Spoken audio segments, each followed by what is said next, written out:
Hi, I'm Chris Avina with American Outdoor News. In today's episode, we have Michael Edgehouse from CutRite Mobile App. Mike, thanks for coming on. Hey, Chris, thanks for having me. I really appreciate the opportunity to talk about this cool thing that we did. Now, technology is really just flying Yeah. every day there's something new. Now, the CutRite Mobile App basically teaches you how to field dress, butcher, everything that you need to know about after the shot is on this app. That's 100% correct. So, I remember that the synthesis for the idea of this app came from me when I was working on another little side project I had. And I remember killing my first bull elk and walking up to the thing and thinking, what in the hell am I supposed to do with this? It's the size of a horse. Knowing I growing up in Ohio, I've field dressed hundreds of deer, right? Yep. All of us outside the high school shooting deer on opening day, blah, blah, blah, hanging them from the oak tree in the front lawn. And I remember desperately when there was no cell service in the mountains, trying to get a YouTube video to pop up on my phone of how to field dress this elk, knowing damn well that it's the exact same as a deer. It's just 5 times the size, but with no reception whatsoever, cursing my phone, cursing everything, and then just diving into it. I mean, I didn't download any videos or whatnot. So fast forward a couple years from that, and I'm doing some education, teaching people how to field dress and stuff. And I said, this would make a really great app. It actually came from one of the guys, John Gabriel, that helped design our logo. He said, Mike, you're an amazing educator, but the future is in digital. The future is being able to take education. I love the idea of having an in-person class, but if you can digitize this, now you can have a career in this, and now you can do this. The classes are great, but you need to go mobile. And so, Chris, I reached out. This is a true story. I reached out to my partners at Got Game Tech. I sent a cold email. They had no clue who I was whatsoever. And I sent an email to Taylor and I said, pitched him my idea in about 3 sentences. And I remember specifically, it was 2 years ago in June, about 7:30 in the morning, I was having my coffee on the back porch. It took him, and he'll attest to this, about 35 seconds to call me on the phone. And I answered, not knowing the number. Today is Michael. And he said, Mike, it's Taylor from Got Game Tech. And I said, holy hell, I emailed you less than a minute ago. And he said, I know, I'm going up elk scouting right now. I need to talk to the other 3 partners, but I think I can speak for them. We're in. Nothing like this exists. It'll help so many people. We're in. And from there, we've spent the past 2 years filming. What you said is 100% correct, Chris. It is, we're billing it as the only digital tool you need in your kill kit. So it is a mobile app that's available on the App Store or Google Play Store. Right now, we have field dressing, doing the gutless method for both deer and elk. Mm-hmm. We didn't get a spring bear this year. Rather, I didn't get a spring bear this year. Mine is trying really hard. We got one last year, but weren't super excited about the footage and the way it came out. And so we didn't want to put it on the app. But you field dress, gutless method, elk and deer, and there are different modules on there. And then we have it at the butcher block as well. So I walk through butchering all of the cuts on an elk and a deer on your own. So you don't have to take your animal to the butcher or anything else. Now, go ahead. Explain the gutless method versus the traditional. Absolutely. And I I had a conversation with some guys in Pennsylvania yesterday about this, and I'll never gut an animal again unless I'm trying to get the caul fat out to like wrap meatballs up, or I have a plan with the caul fat. I'm never going to do that. So the gutless method versus the gut method. Let's start with the gut method first, right? You have to ideally, you want to, cut a hole around the bung hole, pull it out, tie it off so you don't spill, fecal matter all over your meat. Then you slice up that abdominal cavity to the sternum. You can reach your arm all the way up in there and grab everything in the throat, cut it out, and it all comes out in one nice big fell swoop. The problem with gutting an animal, one, you got blood all over you now, right? There's no amount of glove that can cover up to your elbow to prevent you from getting covered and all that stuff. You have the gut pile to deal with, and it's just kind of messy. And what are you left with? You're left with a whole carcass with the pelt on that still has its legs, its neck meat, and its back straps and loins attached, right? Which is fine. If you're taking the animal out and you're going to hang it in your garage, you know, it's November in New York or Pennsylvania or Ohio, and you have the ability to do that, that's fine. But now you have to, if you're taking that animal out that way, you have a whole animal to drag out. And I know whitetail deer, which I grew up hunting and still hunt, you know, that's doable. But when you get to a big mule deer, you get to an elk, even a small cow, that is not happening unless you have a side-by-side. That's a lot to drag out. Yes. So what happens with the gutless method? You kill the animal, you walk up on it, you don't even go into that abdominal cavity. So what you're going to do, if you can picture this and the listeners can picture this, you go at the base of the skull with your knife and you run a line from the base of the skull all the way down to the tail. Okay. And that's your initial cut.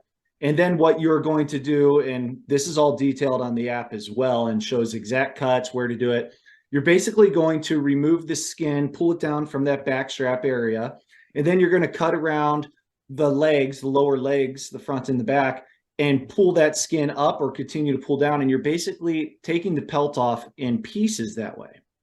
And now with the front shoulder, when you take that off, that's pretty easy. There's no bony attachment on the front shoulder, right? It's all muscle. So they're not huge, even on an elk. They're big, but not undoable with one person. You lift it up, you cut that off, it comes off pretty easy. Where most people get super frustrated with the gutless method is that hindquarter.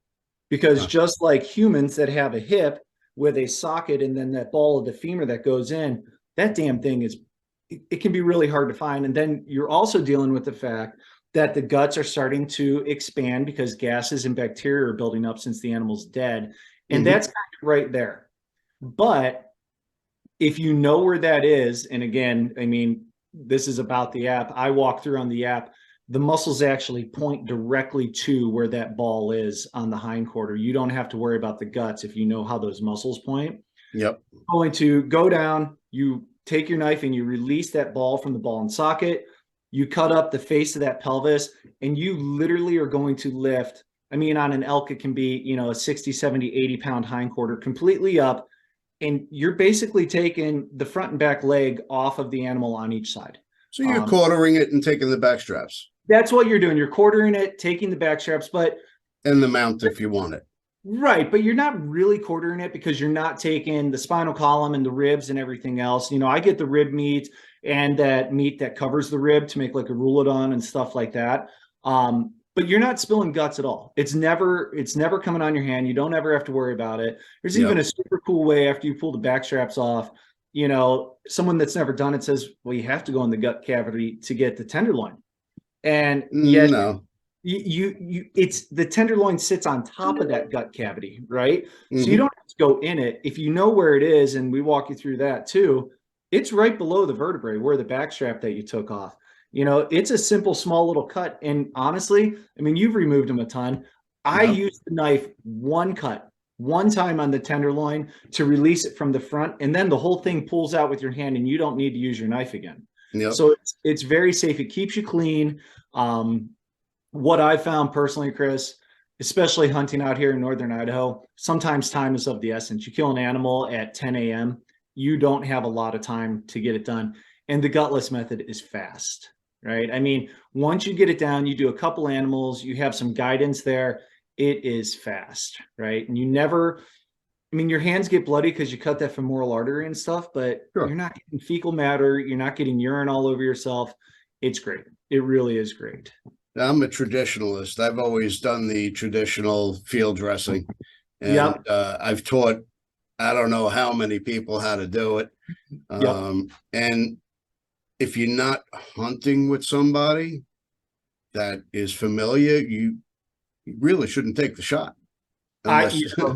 That's a huge thing with what's going on out here in Idaho. We're getting a lot of people moving in, right? And resident tags in Idaho are affordable. They're extremely affordable. And everybody that has never hunted in their life from states that aren't as easy to get tags in or that are located next to the water over on the West Coast, things along those lines, they've never hunted. They go out, buy a gun, they get their tag, and they go out and they gut shot animals. They shoot animals, in areas that, I mean, an experienced hunter, I would never shoot an animal in some of the areas, and they're like, oh, I shot it. And then they don't know what the heck to do with it. And they take the back straps or they take whatever they can and they get the heck out of there. And, I can't tell you some of the remote areas where I've walked up and I've seen the head and back straps taken off an animal and the whole thing's laying there just rotting. And, that's one of the ideas with this app. Like, It's tragic. yeah, it's tragic, but if you don't have somebody to go with you, you might be a good, outdoorsman and fieldsman, but not a good, person with a knife. Not, you always needed somebody there. That's where CutRite comes in. It is that person there with you. I mean, some of the videos are a bit longer, right? They're like 10 minutes or so, but it walks you through step by step. And the key feature that we definitely wanted to instill on this app to help people like that is all the videos are downloadable. So it doesn't matter if you have cell phone reception, internet or not. You can simply, you're going deer hunting, you have no idea what the hell you're doing with the hindquarter, you download that video, right? I tell you, Go ahead. one of the freakiest things to field dress, if you've never done it before, is a bear. Oh man, It's like you're field dressing a person. You're striking a chord with me. I think you and I even had this chat, or me and somebody else just recently had this chat. I am so enamored with bear. Like, both the meat, the flavor, everything about bear, I love it. But I agree with you 100%.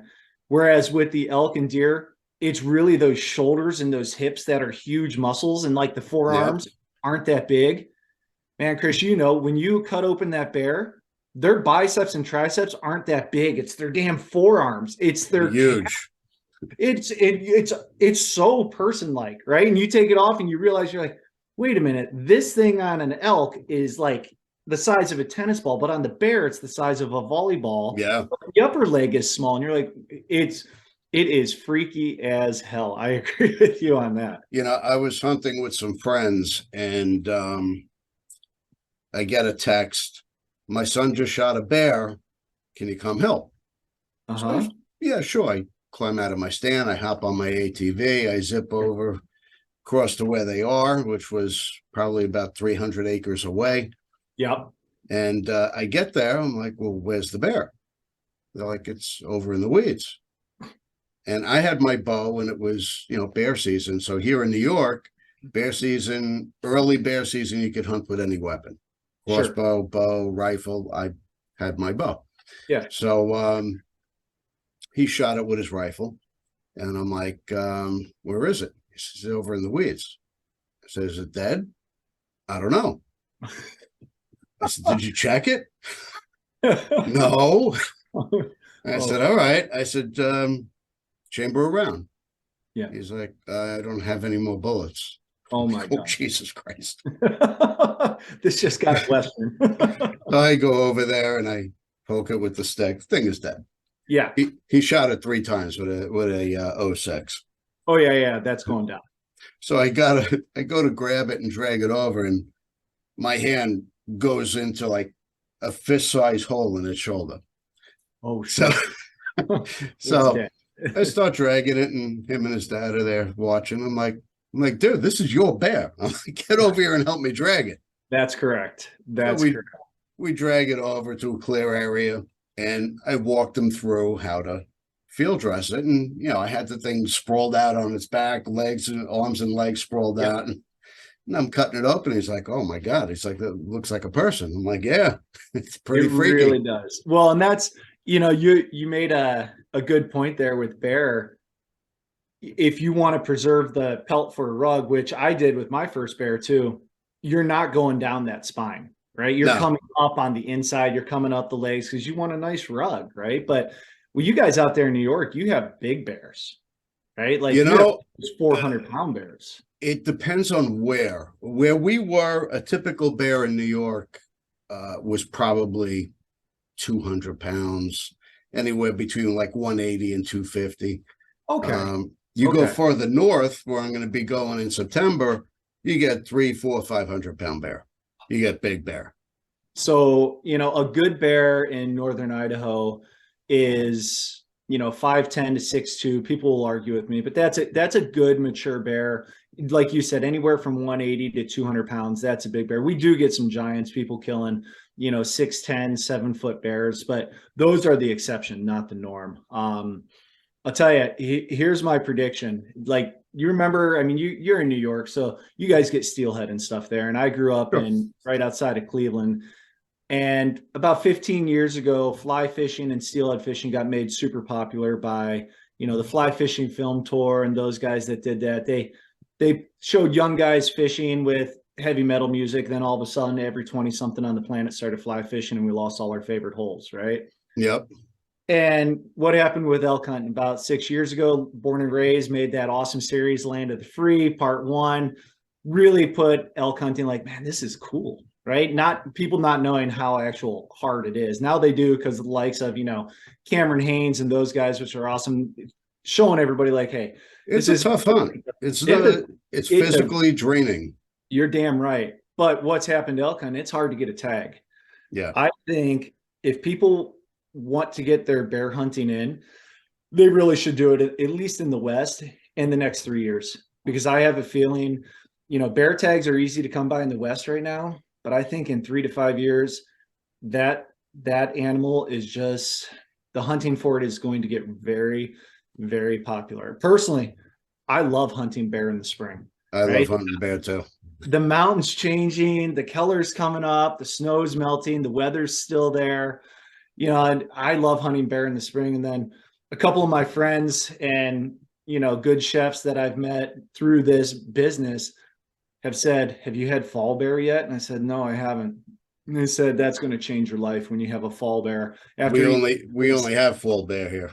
Oh, so this year, no shit. This year, I'm elk hunting for a couple days with my son. Hopefully we'll kill a couple elk, because we've put about 7 years of scouting in. We know where they're at and what they do. And then I'm dedicating fall to bear hunting. I want a fall bear. I want to be able to cook it. I really want the bear fat. I mean, those things, I've never made biscuits with bear fat. And like, from what I heard, or pie crust with bear fat, I heard it's amazing. Never did that. Oh, and I heard the shelf life of bear fat, like when you render it down, it's forever. If you put it in a mason jar, like you have lard forever. My friend has property up in the Adirondack, which is probably about 5 hours up. Yeah. And I was with them last week, and he's showing me pictures of bears on his camera, and his smallest bear was 300 pounds. Oh, 3, 4, 500-pound bear. He shot at one 350 last year. Yeah. So I'm up there in September. I'm getting a new rug. Well, that's you and I have a mutual friend with Mountain Man Deer Processing, and he and I were talking. My son, 13-year-old who elk hunts a lot, and he's a good killer, man. He's way better shot than I am. He busted his ass this year trying to get a bear, and it didn't come to fruition. And so, I said, I got to get this kid a bear. So I'm actually, even though we live in Idaho and bear are all around, it's hard hunting. Like, there's part of me that wants to take him up to Quebec or BC or somewhere and do one of those amazing bear hunts for one of those 600-700-pound giants. Nothing's guaranteed. Yeah, I went to Maine bear hunting, and Maine's known for their bear hunting. Yeah. The only thing I came home with was a cooler full of lobster. I mean, that's a pretty good ancillary price. It was a bonus. Yeah, I would say it's not too bad, but yeah, I agree with you, Chris. Bear hunting, man, it has a special place for me.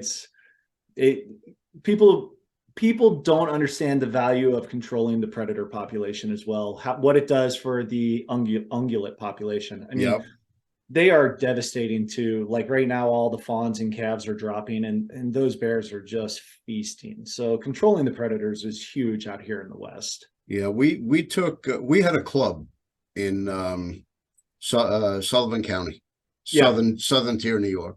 We had 600 acres. We had more bear than deer.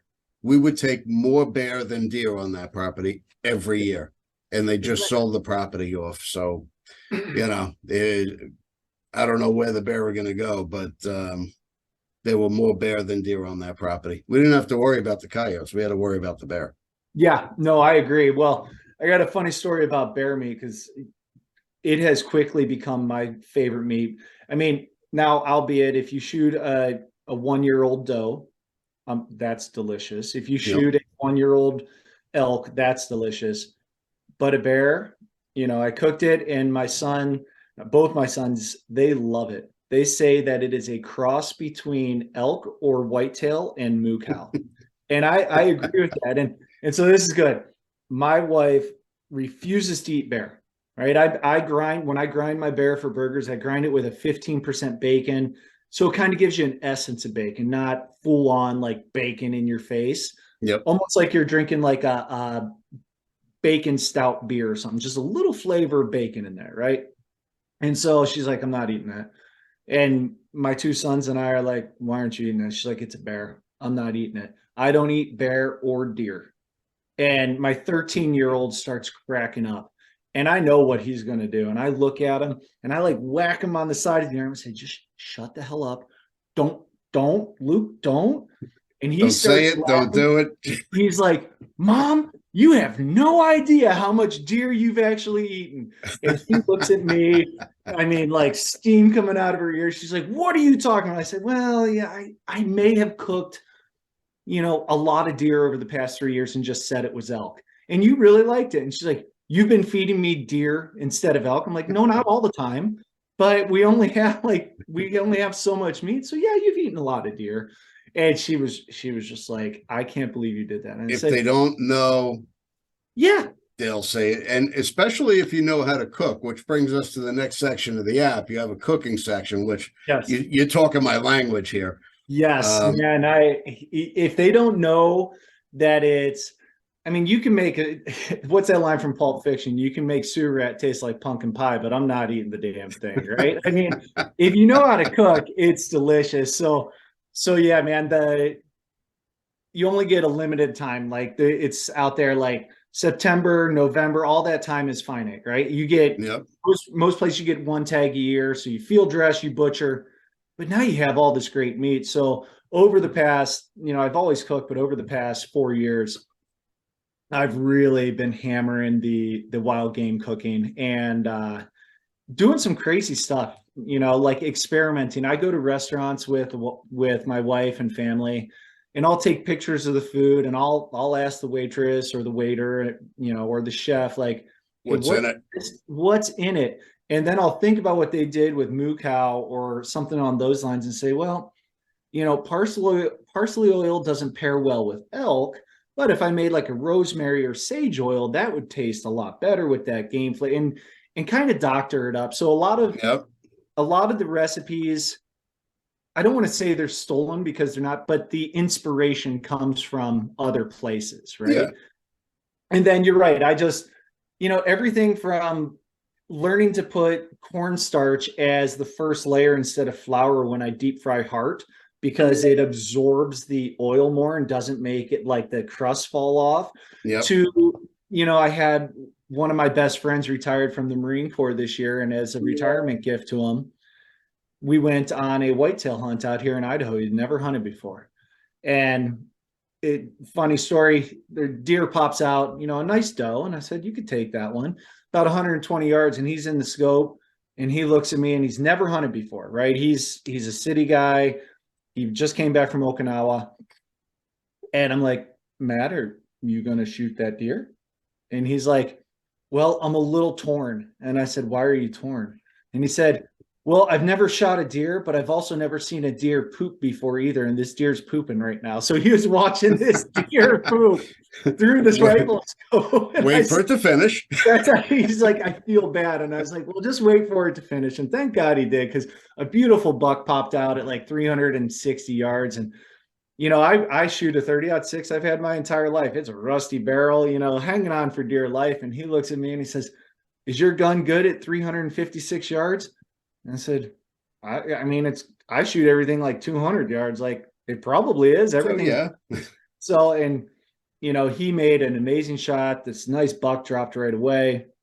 And I looked at him and said, man, like that was a great shot. 300 and some yards, like never hunted before. And, he said, I've actually been practicing the past 23 years of my career for this moment. It just wasn't for this moment, being a Marine. Yep. And so we came back to the house and, enjoying quite a few adult beverages, and he loves tartar and I've loved tartar. And so we looked up a bunch of tartar recipes, and I've never done it with venison before. And we kind of combined, made some special oils.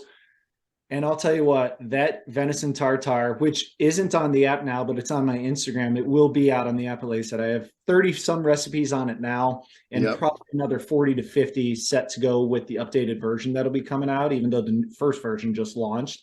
It was legitimately two ways. It's the best thing I ever made, and it's the best thing I've ever eaten. And I've eaten a lot of stuff across the country and across the world. That's great. It was, those certain things. And Chris, you probably made those dinners where you cut into something, you're like, holy hell, that is delicious. And I can't believe I just made it. I just did that. What was it? Well, I do the cooking section for the magazine, American Outdoor News. Yeah. And I had a rabbit, and I never cooked a rabbit before. Uh-huh. So I'm like kind of tossing some ideas around in my head. I said, maybe I'll just wrap it in bacon. Everything's good wrapped in bacon. Absolutely. I'm like, that's plate. Everybody does bacon. So I'm in the grocery store and I see some andouille sausage. I'm like, oh, I like andouille. So I grab some of that, and I'm thinking, I grab some garlic, some onions. Then I text my friend Scott Laseth, the game chef. Yeah. I'm like, Scott, I have a rabbit to cook. This is what I'm thinking, with the andouille, the garlic. And he's like, oh, you can add some red wine and some stock, and maybe toss in some rice at the end. So we kind of collaborated on a new recipe, and I got to tell you, it came out amazing. It sounds kind of like it's a little cottontail gumbo-esque type stew. It was. It was. Man. And I gave some to my father, who is not an outdoorsman, does not like game food. I told him it was chicken. I mean, you pull on it, it's white meat. It pulls off like chicken. Yep. So next day, he's like, oh my God, that chicken was amazing. I said, I'm so glad you like it. It was rabbit. It was cottontail. That was little Peter Cottontail. That goes same with my wife. They don't know what the hell they're eating. They're going to love it. Yep. So here's one for you with the deer and stuff you've killed. Have you taken the sirloin cap and actually cooked it as a steak, or do you do what probably 95% of the hunting public does and just throw it in the grind? Have you made it a steak? I've done steaks. I've done chicken fried steaks. I've done, do you like veal Sorrentino? Oh yeah. Venison Sorrentino. Really? Amazing. Really? Amazing. Okay. So this is one. So, butchering one of my son's deer, I saw that, I know what the sirloin cap is. It was a very small deer. And I saw this and I thought, most people throw this into the grind pile, because you take that sirloin cap, the rounds off, the hindquarters done, and you have like this flap of meat hanging off near the head of the femur, right? Yep. Most people just cut that off. They're like, it's squishy. There's no uniformity to it. Throw it in the grind pile. I said, no. And I kept it. And so we made steaks. My wife wanted a moo cow steak. The boys wanted elk, and I wanted to do the sirloin cap. And I cook all my wild game minus bear to 129 degrees, right? So I cook it, and we're sitting there eating, and I'm cutting it. And I am legitimately, as I'm eating this, I'm going, And my wife looks up at me from across the table. She says, what in the hell is wrong with you? And I said, what do you mean? And she said, you're like groaning and stuff. Like you're kind of making me a little nauseous. And I said, honest to God, Kristen, I will put this sirloin cap up against any moo cow steak I've ever had. And she's like, it's from a damn deer. And I was like, it is that good. And I tell you now, and we've always cooked them, but every animal we kill, that is like, people love backstrap, tenderloin, kind of like you said with bacon, like some of that's overplayed. Everyone does it. Everyone loves that. Yep. That sirloin cap, people are missing the boat if they don't take that and just cook it to 129. And I've gotten in the habit now. I don't even cook stuff on the grill. I sear it in cast iron and bacon Love fat. cast iron. Cast iron. I put a hell of a good coating of, seasoning on it. I throw it in sizzling bacon fat, and then I throw it in a 400-degree oven to get the uniformity and the doneness. There's no other way to cook a steak. If you're still cooking it on a grill, you're not doing it right. Do you like Thai food? I love Thai food. Yeah. Thai massaman venison curry. That sounds delicious. I can get behind that. I cooked it I made it at deer camp, and these guys were like orgasming. They're like, "Oh my God, no this shit. is the best thing they ever had." And that's one of my top 3 venison dishes. So one of my top elk dishes, right? We've heard of Thai beef basil or Thai basil beef, right? Sure. It's pretty mild. It's a little bit of fish sauce, a little bit spice. Yeah, a little spice, not much. It depends on what kind of peppers you throw into it. Because most people take that bottom round from an animal. It's kind of rough. They turn it into jerky, which is delicious. Yeah. But I take it, I slice it, into 3 or 4 sheets, pound it super thin, slice it into strips, and I make Thai basil elk out of it. And wow. It's, I do it at elk camp as well. But just like we're talking, you sear it in a hot wok, you throw everything. It's like an 8-minute meal, right? It takes 15 minutes to prep, about 8 minutes to cook. People say that they don't have time to deal with the wild game and everything. It's like, you just don't have the recipes to do it. Deer camp, we had me and my friend Matt. He's got a YouTube channel also. Yeah. We ate gourmet every time we were up there. It was like a contest, who made the better dish, him or me. And I love that. And it was beautiful. The only thing that I don't make from scratch when I'm at elk camp, whether it's with the grown-ups, my adult hunting partners, or my sons, because I take them out on hunts every year. I have an 8-year-old and 13-year-old. The only thing I don't make from scratch are mashed potatoes. I will use instant mashed potatoes. Out here in Idaho, you just killed me, man. I know, but mashed potatoes are such a pain in the ass. There's so much cleanup from the starch in the mashed potatoes at elk camp. If I use those Idaho potatoes, they're fine, they're manageable. We don't eat a ton of mashed potatoes, but I'll oftentimes, do crispy kind of fried potatoes in the skillet, like hash brown style or cube style. But every once in a while, a mashed potato, especially after a real long day, you grill up some meat, you do some veggies. Like I love shishito peppers with wild game. Okay. Like to me, some grocery stores, the shishito peppers are super spicy, but for the most part, they're a mild pepper with a great flavor, and they just complement wild game. So I'll saute those up. I'll grill some meat, and just for the carb, because after a 10-mile day, you need the carb. We'll do some instant mashed potatoes. That's a go-to. That's like a de facto meal at elk. And you don't have to carry them to elk camp. Yeah, you don't have to carry 20 pounds of frickin' potatoes, man. You carry 6 little things. All right, I'll give you that. Yeah, there you go. I mean, the idea practicality. You want to come out heavy, not go in heavy, right? Yeah, right. Oh shoot, that's awesome. I'm so funny. Happy to hear other people cook the way I do it at their hunting camps. Well, I'm sure both of us will be coming out with a cookbook soon. Yeah, there's the plan. Like I said, I have about 50 more recipes fired up that I've been working on. And, I don't know, I just posted a whole thing on Instagram about taking a bear top round, butterflying it out, pounding it thin and stuffing it. I've done it with backstraps 100 times. I never thought about bear. And it turned out amazing. You know, I stuffed it with a little goat cheese, some roasted Nice. peanuts, a little bit of green, so a little bit of wilted spinach. And then I was going to do just shrimp, you know, kind of like it was kind of a play on like bear like to eat seafood. So we're going to put some seafood in it, and salmon wasn't the right thing.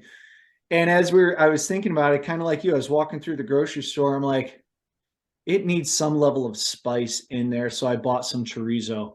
And so I stuffed it with goat cheese, pine nuts, a little wilted spinach, and then chopped shrimp and chorizo and Oh, put it on the nice. smoker. And ooh, I got that bear to, I think I pulled it at like 162. And man, it was delicious. It was another one of those meals where my wife, I'm like groaning while I'm eating, and my wife's like, seriously, you can't eat that shit around So me. I can't the stand one your thing voice. about bear is it has to be cooked well because you don't want to get trichinosis. But Yep. even if it's cooked well, it's still a juicy meat. It's Hey, the Chris, weirdest thing. you are preaching. I had a group of people, and I cooked young venison, adult elk backstrap, and then bear top round. And I grilled them because we didn't have, you know, a good oven at the time. And I grilled the venison and elk to 129. And I grilled the elk because I wanted to be uber careful. This was just a group of friends or the bear to 172. When I pulled it out, I let everything rest. I cut it, blood pouring everywhere from the deer and elk, as it should. And I cut that bear.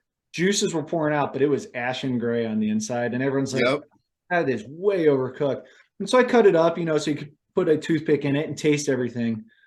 There was the majority of the elk and the deer left, and that bear was gone. People were like, I have never had bear, and it is I delicious. did the same thing, and they were like licking the pan. They couldn't get enough bear. Well, you know, you said it perfectly. You need to cook it to, I say 161. Like the literature says 160. I always do one above that.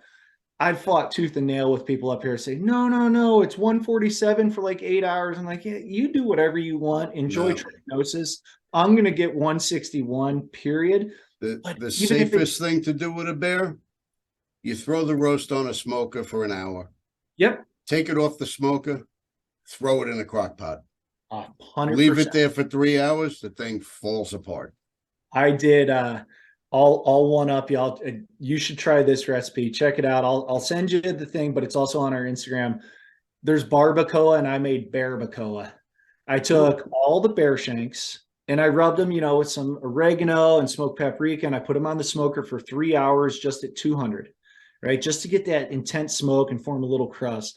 Then I threw them into the Dutch oven, and I put a bunch of beef stock and, you know, bay leaves and some onions and some garlic that I sauteed in there. And I braised it for, I think it was like 7 hours at 275. You know, and when I braise, I put a layer of parchment paper down on top, or a layer of tinfoil, and then I cover it with parchment paper. Yep. And people look at it like, why the hell you do that? I said, those lids aren't airtight. If you don't put an additional layer down, you're going to evaporate a lot, and you're going to end up with this thick paste. And I want it to be a true like braise. Juicy. This thing I had a couple world travelers, good friends, over for dinner that night, and we made street tacos out of it. And he looked at me and he said, Michael, you need to open your own restaurant. And I said, Greg, I got so much other stuff going on, and there ain't no way in hell I'm going to open a restaurant. And he was like, I've been all over the world eating street tacos. Like, it's our go-to food. These are the best tasting tacos I've ever had in my life. And we hadn't even drank that much at that time. So I know he was it was what he was saying. Well, I'll say I kind of get the same thing when you Yeah. open in a restaurant. Yeah. Food industry sucks. Oh man, You couldn't pay me enough to open a restaurant. hell no. I'll just do what I'm doing and let other people make it. I've teased, I've said I'll have a food truck, but then I think about that. I'm like, man, I don't want to deal with that. Like, think about the excess inventory you're going to have. That Yep. and you can't legitimately, you know, legally sell wild game to people on the street. And I know I could cook, you know, pork and chicken and beef and moo cow, but man, I'm a wild game person. Like, I cook my Yep. stuff with wild game, and I can't sell Is that. that a particular breed of cow, the moo cow? So it really is. It's a black and white or a brown and white cow. Yeah. No, actually, you know, I think I told you, Chris, I'm a biologist, and I teach, you know, biology at the college here. And you know, I let my students know just enough about me that, you know, they don't know my personal life and stuff. And Yep. I made a comment one time teaching an anatomy and physiology class, and I was like, well, a moo cow's you know, has this and they chew their cud and stuff. And I had like 3 guys show up to me after class and they're like, when did you start hunting? And I said, how did you know I hunt? And he said, nobody calls it a moo cow if you're not a hunter. Because out here in Idaho, a cow is an elk. So moo cows are beef, but a cow is an elk. You know, if you say, Yep. I saw a bunch of cow on the side of the road, they immediately everyone's like, where at? What was the GPS? What was it? Because they think it's cow elk. Right. So that's true. That's funny. That's Yeah. funny. Well, you Yeah. gotta, if you're ever in New York, you gotta attend one of my All-American game dinners.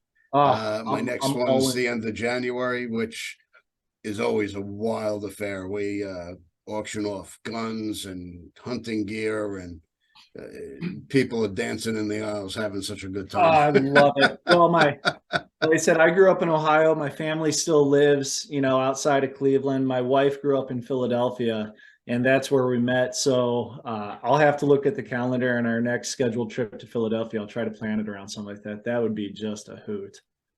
It's my partner does most of the cooking on that, but he's a outstanding game chef. I love it. So, I love it. I would get some inspiration from him for sure. but we're running out of time here. Okay. Where can we find your app? How to field dress and how to find all these amazing recipes that we're talking about? Absolutely, Chris. So we just launched last week in the App Store. So if you go to the, you know, Apple App Store, type in CutRite, and that's CutRite, you know, like a rite of passage. So a CutRite. It's there. It's also under CutRite in the Google Play Store. We're running probably the biggest giveaway that we're ever going to run right now. If you subscribe to the app, you get 10 entries into it. And if you go and Instagram says you can't follow, you can't say follow our partners. You know, we don't receive monetary incentives from any of our partners. We just use their stuff because it's kick-ass products. Yeah. And I have a list on there, but if you on the Instagram, if you go and follow them, give them a like, it gets you an extra entry into it. We're giving away a Kafaru backpack and frame. I started using Kafaru years ago, full price. I don't receive a dime from them. They're an awesome backpack. We're giving away a shank knife, best nut hunting knife. Again, I don't receive anything. Like, we just use their stuff. Some born and raised outdoor, you know, bags, game bags, last lights, a light string for when you kill your animal at night. It runs on a simple battery pack for 12 hours. Ivory Holsters is throwing in a custom, you know, sidearm holster that attaches to your backpack. Somewhere on there to carry your firearm, and a few others. It's a truly well over $1,000, probably approaching $2,000 giveaway. You download the app, you get 10 entries, you follow and like a few things, you get an additional entry. You know, it's funny, I'm sure you do this. If you ever do a giveaway, you have all the friends that come out of the woodwork and say like, hey, my email's this, and I really need a backpack. And I say, Yep. That's fantastic. Like, Don't here's work this. that way. It doesn't work that way, man. Like, I'm not screwing over the rest of the public for this. So it's all monitored by that. But the best thing about the app right now, you know, to push it, we wanted to make something that when people see it, they're like, hey, that's a great idea. We can do it. They can do it. There's no chance in hell they're doing it better. We set the bar so high with this with ourselves, which is why it's been so long in the making. And then we thought, you know what? What's going to be the biggest hitter? The price of the app. Like, there's a few others out there that have the butchering and the cooking and the field dressing, and they're close to 3 figures a year. Ours is $14.99. Wow. So it's, you know, it's the cost of going to Dunkin' Donuts and getting a couple Bavarian creams and a large with cream and sugar. And right now until June 30th, it's 50% off. So it's $7.50. So enter into that. I'm the social media guy for it. Have never done social media in my life, so I'm like floundering along, but I post stuff every day, recipes, and that's at CutRite Mobile on Instagram. And I try to do some funny stuff too. Like, when I cut my finger off cutting kale, one of my friends said, hey, you should make a reel on how to cook dinner that your mom used to make you. And I mean, no offense to my mom, she was not a cook. And so I made a reel on how to boil hot dogs, put them on a piece of Wonder Bread with ketchup and pickle. And then, growing up in Ohio, we weren't super wealthy. So the after school snack was saltine crackers with butter smeared in the middle. So saltine and butter sandwiches. So I gave a really detailed reel on how to make a saltine butter sandwich. Respect. I mean, come on. My kids had never had it, and they saw me making it and they're like, I'm not eating that. And I put one on each of their plate. I said, try that saltine butter sandwich. I swear to Christ, my kids ask for them now. They're like, hey, can you make some more of those butter sandwiches? I'm like, they're really good, aren't they? Well, my mom was a great cook. That's where I learned to cook. Yep. Unfortunately, she was not the most conscientious of what she was cooking with and where, she would put things. I bit into one of her meatballs, which my mother's meatballs are famous. Everybody in town knew about her meatballs. I love it. I bit into one of her meatballs and I found one of her fake nails. Oh, shoot. I was At least traumatized. it was a fake nail and not a piece of a finger that I cut off. I was grateful for that. Yeah, that's awesome, Chris. Oh my gosh, what a great story. So yeah, we're in the App Store, we're in the Google Play Store at CutRight, Instagram at CutRite Mobile. Post every day recipes on there that aren't on the app yet, but will eventually be there over the next year. And right now the app has elk and deer on it. By the end of the year, we're hoping we all put in for antelope tags. We're going to do bear. Like, it's no place but up. And growing up in Ohio, man, I was a bluegill crappie fisherman, and so we're also planning to get some fish on there, some pike, some bluegill recipes, perch, crappie, which is amazing, as everyone knows. Yes, it is. So, really the sky's the limit with this. And, the price is what it is. It's cheaper than, a coffee and a breakfast sandwich at your favorite establishment. All right. I appreciate your time. Good luck with the app. It's definitely worth downloading because even the experienced hunter needs a hand once in a while. I appreciate it, man. That's what we tried to do, cover all of our bases. All right. Thanks again. And we'll definitely speak to you soon. All right. Thanks, Chris. We love our children. We protect them. We guide them. We prepare them for life in the world. With all that we do, from deep in our hearts, we cannot control all things. Life-threatening illnesses and disabilities affect far too many of our children each year. While we cannot change the circumstance, we can make dreams come true. Dreams to provide hope, to provide spiritual healing and strength, to provide moments of happiness and relief in the hardest of times. We can give a glimmer of light and hope in a time of darkness and despair. Join huntofalifetime.org to help make dreams come true, to provide hope for children with life-threatening illnesses and disabilities. Hunt of a Lifetime is a nonprofit organization fulfilling dreams for hunting and fishing trips to youth 21 and under with life-threatening illnesses and disabilities. Visit huntofalifetime.org to learn how you can make a difference.